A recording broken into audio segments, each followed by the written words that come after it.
വയനാട് പടമലയിൽ ജനവാസ മേഖലയിൽ കടുവ ഇറങ്ങി എന്ന വാർത്ത കൂടി വരുന്നു. അത് വീടിന് സമീപത്ത് തന്നെയാണ് കടുവ ഇറങ്ങിയിരിക്കുന്നത്. ദീപക്കെ, ആന പോയി കടുവ വന്നു, ദാ പോയി ദേ വന്നു എന്ന അവസ്ഥയിലാണ് ഇപ്പോൾ വയനാട്ടിലുള്ളവർ. പ്രത്യേകിച്ച് ഒന്ന് പോകുമ്പോൾ മറ്റൊന്ന് വരുന്നു. കടുവയെ എവിടെയാണ് സ്പോട്ട് ചെയ്തത്? കടുവ കാട് കയറിയോ?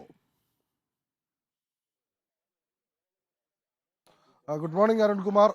ഞാനിപ്പോൾ ഉള്ളത് പടമലയിലാണ്. ഈ പടമലയിലാണ് ഇന്ന് രാവിലെ കടുവ ഇറങ്ങിയത്. ഇതിന് ഈ അജി എന്ന് പറയുന്ന നമ്മുടെ കാട്ടാന ആക്രമണത്തിൽ മരിച്ച അജിയുടെ വീടിന് സമീപത്ത് നിന്ന് ഏകദേശം 100 മീറ്റർ മാത്രമാണ് ഈ ഇപ്പോൾ കടുവ ഇറങ്ങിയെന്ന് പറയുന്ന സ്ഥലം. പടമല സെന്റ് അൽഫോൺസ ചർച്ച് ദേവാലയത്തിന് മുമ്പിലുള്ള റോഡിലൂടെയാണ് കടുവ കടന്നുപോയത്. ഇത് നമുക്ക് ദൃശ്യങ്ങളിൽ കാണാം.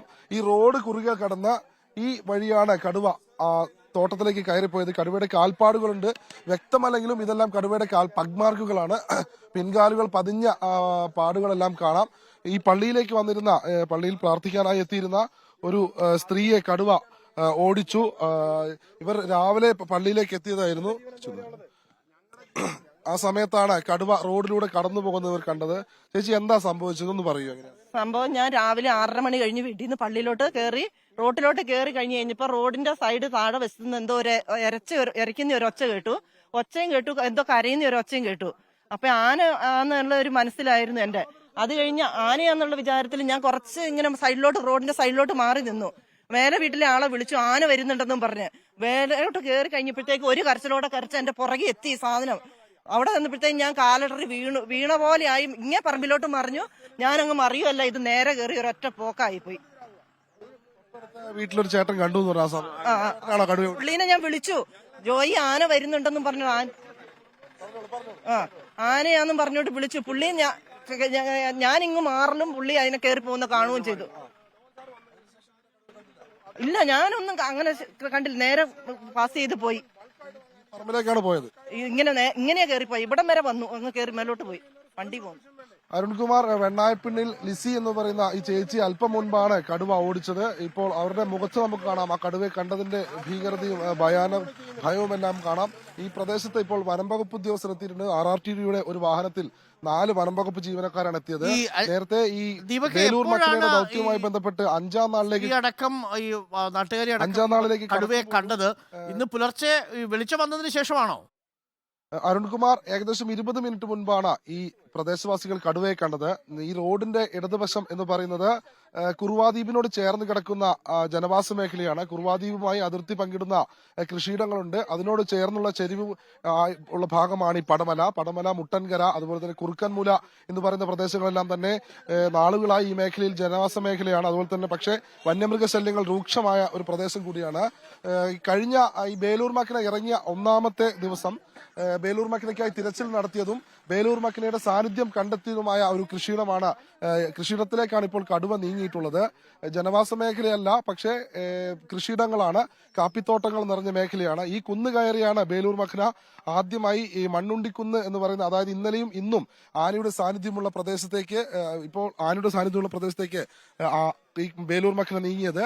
ആ ഭാഗത്ത് തന്നെ അങ്ങോട്ട് തന്നെയാണ് കടുവയും നീങ്ങിയതെന്ന് പറയുന്നു. വലിയൊരു കടുവയാണെന്നാണ് ഇവർ പറയുന്നത്. സാധാരണഗതിയിൽ വലിയ കടുവ ഇതിന് ഏറ്റവും മുൻപ് പിടിച്ചത് വയനാട് ഈ പടിഞ്ഞാറത്തറയിൽ നിന്നായിരുന്നു. പടിഞ്ഞാറത്തറ പുതുശ്ശേരിക്കടവിൽ നിന്നായിരുന്നു ഏറ്റവും വലിയ കടുവ, 14 വയസ്സോളം പ്രായമുള്ള ആൺകടുവയെ പിടികൂടിയത്. ആ കടുവ തന്നെയാണ് കഴിഞ്ഞ ജനുവരിയിൽ കർഷകനായ തോമസ് എന്ന സാജുവിനെ ആക്രമിച്ചു കൊന്നതും. അതിന് സമാനമായ രീതിയിലുള്ള വലിയ കടുവയായതുകൊണ്ട് തന്നെ കൃത്യമായി പ്രായപൂർത്തിയായ കടുവയായിരിക്കാം, അല്ലെങ്കിൽ ഈ പോയ വഴിയിൽ ജനങ്ങൾ താമസിക്കുന്നുണ്ടോ? കാപ്പിത്തോട്ടമാണെന്ന് പറഞ്ഞെങ്കിലും അതിനിടയിലൊക്കെ ജനങ്ങൾ താമസിക്കുന്ന സ്ഥലമാണോ? ഇവരൊക്കെ കണ്ടിരുന്നോ കടുവയെ? ദീപക്കെ, ഇപ്പോൾ നമ്മൾ ഈ ദൃശ്യങ്ങളിൽ കണ്ട ഈ കടുവയെ കണ്ടൊരു ചേട്ടനുണ്ട്. നേരത്തെ ആ ചേച്ചിയെ കടുവ ഓടിച്ച സമയത്ത് ഈ ചേട്ടനായിരുന്നു. ചേട്ടൻ കളപ്പുരയ്ക്കൽ ജോയി അല്ലേ? ചേട്ടൻ ആ സംഭവം ഒന്ന് പറയാം. എന്താണ് സംഭവം? എന്ന് വെച്ചാൽ ഞാൻ ഇവിടെ നിന്നുകൊണ്ട് മുറുക്കിക്കൊണ്ട് ഇവിടെ നിൽക്കുവാ, എന്റെ മുറ്റത്ത് തന്നെ നിൽക്കുവാണ്. അപ്പോൾ ഒരു ചേച്ചി ഇങ്ങോട്ട് കയറി വരുന്നുണ്ട്, ഓടി കതച്ച് കയറി വരുന്നുണ്ട്. അപ്പൊ ഞാൻ ഓർത്തു ഇതാരാ വരുന്നതെന്ന് അറിയാൻ വേണ്ടി എന്ത് ചേച്ചി എന്ന് ചോദിച്ചുകൊണ്ട് ഞാൻ അങ്ങ് ഇറങ്ങിച്ചെന്നു. ഇനിയിപ്പോൾ ഈ സ്റ്റെപ്പ് കയറി വരണ്ടല്ലോ എന്ന് ഓർത്തിട്ട് ഞാൻ അങ്ങ് ഇറങ്ങിച്ചെന്നപ്പോൾ തൊട്ട് പുറകെ കടുവയുണ്ട്. ഞാൻ ഓർത്ത് ആ ചേച്ചിനെ പിടിച്ചു എന്നാണ് വിചാരിച്ചത്. അത്ര അടുത്താണ് കടുവ വരുന്നത്. അലറിക്കൊണ്ട് വരുവാ. ചേച്ചി വേഗം തന്നെ ഈ അടുത്ത ഭാഗത്തേക്ക് പെട്ടെന്ന് ചാടി മാറി. ആ ചേച്ചി ഒന്ന് ഉരുണ്ട് വീണ് അപ്പുറത്തെ ചാണാക്കുഴിയുടെ മതിലേക്ക് കയറി പിടിച്ചു. അപ്പത്തേക്ക് ഞാൻ എന്ത് ചെയ്തു, അലറി കിടന്ന് ഇവിടെ കിടന്നിട്ട് കണ്ടവൻ കിടന്ന് അലറി കൂവി ഒച്ചപ്പാട് ഇട്ടപ്പോഴത്തേനും കടുവ നേരെ ഇതിലേ കയറി വന്നു. അപ്പൊ ഞാൻ എന്ത് ചെയ്തു, ഓടി ഇവിടെ വന്നു കഴിഞ്ഞപ്പോൾ കടുവ ഇതിലെ വന്നു. അപ്പൊ എന്റെ കൂടെ ഒരു പൂച്ചയുണ്ട് കൂടെ. അപ്പൊ പൂച്ച എന്ത് ചെയ്തു, ഈ കടുവനെ കണ്ടപ്പോ പൂച്ച അങ്ങോട്ട് ഓടി, മേലോട്ട് കുന്നിലേക്ക് ഓടിയപ്പോ കടുവ നേരെ പൂച്ചയുടെ പുറകെ നേരെ വെച്ച് പിടിക്കുക. കടുവ നേരെ മേലോട്ട് കയറി ആ തോട്ടത്തിലേക്കാണ് കടുവ കയറി പോയിരിക്കുന്നത്. തോട്ടമാണല്ലേ? അല്ല, കാപ്പിത്തോട്ടാണ്, വനമേഖലയല്ല. ഇവിടെ വനമേഖല ഈ ഏരിയയിലില്ല. കഴിഞ്ഞ ദിവസം ഈ കാട്ടാന ഉണ്ടായിരുന്നു പറയുന്നത് ഈ കുന്നുമോൾ? ഈ കുന്നുമേലെ തന്നെയായിരുന്നു കാട്ടാന വന്നത്. വലിയ കടുവയാണോ? വലിയ കടുവയാ. ഐറ്റെന്ന് പറഞ്ഞാൽ ഒരു ഈ പൊക്കമുണ്ട്, ഒരു ഞങ്ങൾ തമ്മിൽ നിൽക്കുന്ന ദൂരമുണ്ട്, നീളമുണ്ട്. 2.5 മീറ്റർ. ഉണ്ട്. അതിന്റെ വാലിന് തന്നെ ഒരു ഈ നീളമുണ്ട്, വാലിന് തന്നെ ഒരു ഈ വണ്ണമുണ്ട് വാലിന്. ഞാൻ വെച്ചാൽ ഇവിടെ നിന്ന് വ്യക്തമായിട്ട് കണ്ടതാണ്. ഏകദേശം എത്ര സമയമായി കാണും കടുവ? ഒരു 6:45 കഴിഞ്ഞു. കുമാർ, ഇപ്പോൾ ഈ കടുവയെ കണ്ട കളപ്പുരയ്ക്കൽ ജോയി എന്ന ആളാണ് പറയുന്നത്. ഇപ്പോൾ നമ്മൾ പ്രതികരണം നൽകിയത് ഈ വലത് സൈഡിൽ കാണാം കാപ്പിത്തോട്ടങ്ങളുണ്ട്.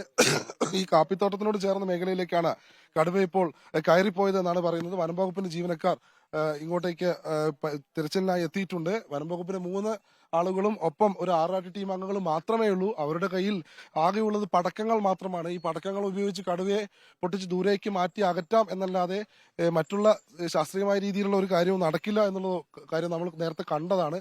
ഏതായാലും ഈ കാപ്പിത്തോട്ടവും അതുപോലെ തന്നെ റബ്ബർ തോട്ടം മേഖലയിലേക്കാണ് അവരിപ്പോൾ പോയിട്ടുള്ളത്. കാൽപ്പാടുകൾ പിന്തുടർന്ന് പോയിട്ടുണ്ട്. ഏതായാലും ജോയിച്ചേട്ടന്റെ പൂച്ചയെ കടുവ ഓടിച്ചു. പൂച്ചയുടെ പുറകെ തന്നെയാണ് കടുവ പോയതെന്നാണ് ഇപ്പോൾ അദ്ദേഹം പറയുന്നത്. ഏതായാലും ചേച്ചി ഇത് കടുവയെ കണ്ടിരുന്നോ രാത്രി? മുക്കാലായി കാണും. ഞാൻ ആടിന് തീറ്റ ഇട്ട് കൊടുക്കാൻ വേണ്ടിയിട്ട് ഞാൻ ആട്ടിൻകൂട്ടി പോയി തീറ്റ കെട്ടിക്കൊണ്ടിരുന്നപ്പോ ഭയങ്കര അലർച്ച പോലെ കേട്ടു. അപ്പൊ ആടുകളെല്ലാം കൂടെ ഇങ്ങനെ തല പൊന്തിച്ച് നോക്കുമായിരുന്നു. എന്നിട്ട് ഞാൻ അവിടുന്ന് ഇറങ്ങി വന്നത് എന്താ ഈ ആനയായിരിക്കും എന്നോർത്ത് ഇതിലെല്ലാം വന്ന് നോക്കുമ്പോ അവിടുന്നൊക്കെ അനക്കം കേൾക്കുന്നുണ്ട്. എന്തൊക്കെയോ അരിയിലേന്റെ അനക്കം കേൾക്കുന്നുണ്ട്. അപ്പൊ ഈ പുള്ളിക്കാരൻ പറഞ്ഞിട്ട് പോയേക്കുന്ന മുകളിലേക്കൊന്നും ഒരു കാര്യത്തിന് ഇറങ്ങി പോകരുത്, ഈ ചുള്ളിക്കമ്പ സാറ് ഞാൻ എടുത്ത് അടുപ്പിൽ വെക്കുന്ന പറമ്പിലേക്കൊന്നും ഒരു വിറകെടുക്കാൻ പോകുന്നില്ല. അങ്ങനെ ആ ആനേന്റെ ഭയമാണ് മനസ്സിൽ മുഴുവനും കിടക്കുന്നത്. സൂക്ഷിക്കണം കേട്ടോ, അങ്ങോട്ടൊക്കെ പോകുമ്പോഴേക്ക്. ഞാൻ പോക്കില്ല, പറമ്പിലേക്ക് കയറലേ ഇല്ല. അപ്പൊ അങ്ങനെ പറഞ്ഞുകൊണ്ട് പറമ്പിലേക്ക് പറയും. എപ്പോഴും ഞാൻ ഇങ്ങനെ ഈ പട്ടി വരയ്ക്കുമ്പോ ഇങ്ങനെ നോക്കും, ഇവിടേക്കൊന്നും കാണില്ല. എന്തായാലും ഈ പടനിലത്തടക്കമുള്ള ആളുകൾ ഇപ്പോൾ വലിയ രീതിയിൽ ഭയത്തിലാണ് കഴിയുന്നത്, ഭീതിയിൽ തന്നെ കഴിയുന്നു. ആനയ്ക്ക് പിന്നാലെ ഇപ്പോൾ കടുവയും കൂടി ഇറങ്ങി എന്ന വാർത്തയാണ് നാട്ടുകാരെ ഭീതിയിലാഴ്ത്തിയിരിക്കുന്നത്. വലിയ കടുവയാണ് അവർ കണ്ടത് എന്നാണ് ദൃക്സാക്ഷികൾ പറയുന്നത്. ദീപക്, എന്തായാലും കൂടുതൽ പ്രതികരണങ്ങൾ എടുക്കുക. കടുവ ആ കാപ്പിത്തോട്ടത്തിലേക്കാണ് കയറിപ്പോയിരിക്കുന്നത്. ജനവാസ മേഖല തന്നെയാണത്. ആ പ്രദേശത്ത് നിന്നും കഴിഞ്ഞ തവണ ആന ഇറങ്ങി അതേ വഴിയിലൂടെയാണ് ഈ കടുവയും പോയിരിക്കുന്നത്.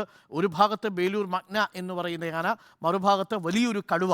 ഇത് രണ്ടിൻ്റെയും ഇടയിലാണ് വയനാട്ടിലെ സാധാരണക്കാരായ മനുഷ്യർ. ഇപ്പോൾ വനംവകുപ്പിൻ്റെ ഉദ്യോഗസ്ഥർ ഈ സ്ഥലത്തേക്ക് എത്തിയിട്ടുണ്ട്. 20 മിനിറ്റ് മുമ്പാണ് സംഭവം നടന്നത്.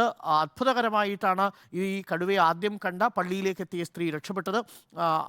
ഏതെങ്കിലും തരത്തിൽ അപകടമുണ്ടായിരുന്നെങ്കിൽ അതൊരു പക്ഷേ വലിയൊരു ഞെട്ടിപ്പിക്കുന്ന വാർത്തയായി തീരുമായിരുന്നു. ആ നിർഭാഗ്യകരമായ സംഭവങ്ങൾ ഒഴിഞ്ഞുപോയി. എന്തായാലും നമ്മളുടെ പ്രതിനിധി ദീപക് മോഹനും സംഘവും ഈ സംഭവ സ്ഥലത്തു തന്നെയുണ്ട്. അല്പസമയത്തിനുള്ളിൽ കൂടുതൽ വിവരങ്ങൾ നമുക്ക് ലഭിക്കാം.